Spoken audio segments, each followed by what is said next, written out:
Okay, so I'm going to talk about heartworm disease and prevention, and we're going to touch on treatment as well.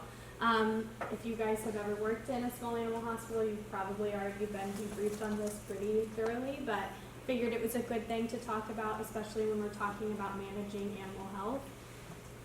So to start, heartworm disease is a potentially fatal disease that infects the heart, lungs, and blood vessels of animals.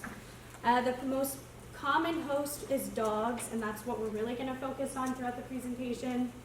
However, cats can get heartworm, except it doesn't typically progress into the adult form of a heartworm, so the cats typically do a good job of killing off the microfilaria, or the larvae form of heartworms. And then other potential hosts can be ferrets, wolves, coyotes, foxes, and sea lions. I didn't know any of that until I started researching for the presentation. And then it says rarely, I learned that humans can get it. I don't know if that ever actually progresses into an adult worm. But I did hear that you can see, like on chest x-rays sometimes when you're getting just an x-ray for something, they can see some kind of paths within your lungs of where potential heartworms could have been, but I think our bodies do a good job of clearing that out on its own. And then you can see in this picture up here, this is actually what the heartworms look like, the adult heartworms look like while in a heart. It's kind of like giant spaghetti noodles. So yeah, that's just a visual for you. And so how heartworm disease is transferred and like proliferates, this picture is kind of a good example, and we'll just kind of walk through it. So the adult heartworm will produce a microfilaria in the bloodstream. So this pupper right here is infected with heartworms already. So what happens is this mosquito comes and bites this dog that's infected with heartworms, and there are microfilaria in the bloodstream of this dog. And the mosquito takes the blood meal from this dog, and the mosquito is now like a vector transferring the microfilaria to other hosts. The mosquito keeps the microfilaria, I think it said 10 to 14 days, and they kind of mature into a larvae form. And then this mosquito would go and bite, I lost my mouse, this mosquito would go and bite a dog, a cat, or another animal, and this animal could be already infected with heartworms and could be transmitting a greater amount of heartworms into this animal. But anyway, so it bites this non-infected animal or infected animal and passes the larvae form into the bloodstream of this animal. Then that larvae makes its way towards the heart and lungs, and then once it gets to the heart and lungs, so it takes about 6 to 7 months for it to mature into adult heartworm. So once it's in the heart and lungs, within that time frame, they'll start becoming an adult. And once that adult heartworm is there, it can start creating microfilaria as well and adding more into the bloodstream of the animal. So like I said, the cycle just continues over and over, and it can just increase the amount of heartworms in an animal already. So symptoms that you might see, again, if you're having any type of these symptoms, or not you, but if your animal is experiencing any of these symptoms, definitely consult a veterinarian, because they can mean multiple things and not just heartworm disease. But mild or persistent cough, reluctance to exercise, if your animal is easily fatigued, so like maybe jogs out to go to the bathroom and then it's like really fatigued, then that's a sign of it as well. A decrease in appetite, weight loss, and then in a really severe case, so like I said, it can be fatal if not treated. So if the heart can actually go into heart failure, and then if you've ever seen a patient with heart failure, depending on the side of the heart that's failing, it can create abdominal fluid buildup in the abdomen, yes. So that's a more severe symptom. And again, if you've worked in a hospital, you're probably aware of a lot of these different types of prevention. This is not all of them. I'm not recommending one brand over another. These are just common ones that hospitals will typically provide and sell. So the best way to combat heartworm disease is just to prevent it. You don't want to have to treat it. If you do treat it, it's definitely treatable, but it's just the best way to avoid it is just to prevent it. So there are different monthly heartworm preventatives. Sentinel and HeartGuard are examples of those. They're oral preventatives. Definitely recommend oral everything when you're doing any type of preventative. That's my opinion.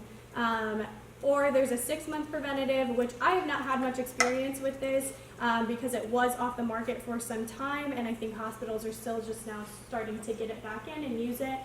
So I'd love at the end if anybody has comments about ProHeart or that 6-month preventative. I'd love to hear what your guys' thoughts are.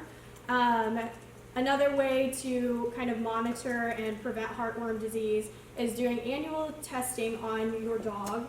And you don't test on a cat, but just annual testing on your dog and then annual prevention. So whether that be every 6 months, they get like a ProHeart injection, or every month you're providing some type of heartworm preventative. And that heartworm preventative is going to remove any microfilaria present in the blood, so that microfilaria can't make its way towards the heart or lungs and form into an adult heartworm. And then another thing I'd like to add, if any preventative was forgotten, so obviously the ProHeart Pro there is that you can't really forget it, because unless you forget after 6 months, but the hospital should be good about reminding you. But it's really easy to forget these monthly preventatives, and so if you do forget, you want to make sure that you test immediately. And then, like I said, it takes 6 to 7 months for that adult heartworm to form and start creating more microfilaria. So your dog could be bit today, but it might not show up as a positive heartworm test because you might not have enough microfilaria in the bloodstream to draw a blood sample to actually see microfilaria present. So that's why it's important to test again in 6 months. So in the unfortunate case, if your dog does come up positive for heartworm disease, then you want to make sure you confirm the diagnosis. So sending a sample to an outside lab that they can confirm it with different forms of testing. Another thing that you can do in-house that we'll typically do is after we have like our in-house tests, but then you can also take a larger form of that blood sample and do put it on a slide and do like a wet mount slide almost, and you can see the microfilaria swimming around on there if there is a large amount in the bloodstream. After you've confirmed the diagnosis, you want to make sure that you restrict exercise, keeping the animal calm. You don't want it having it overwork its heart or its lungs. Another thing is you want to keep them on heartworm prevention. So like I said, they can be infected more and more and more, especially in the summer if you've got mosquitoes in your area that are exposed to, say, your neighbor's dog has heartworm disease and they don't care to treat it. Well, they're just constantly going over there, biting their dog, then biting your dog. And so you want to make sure they're on heartworm prevention regardless.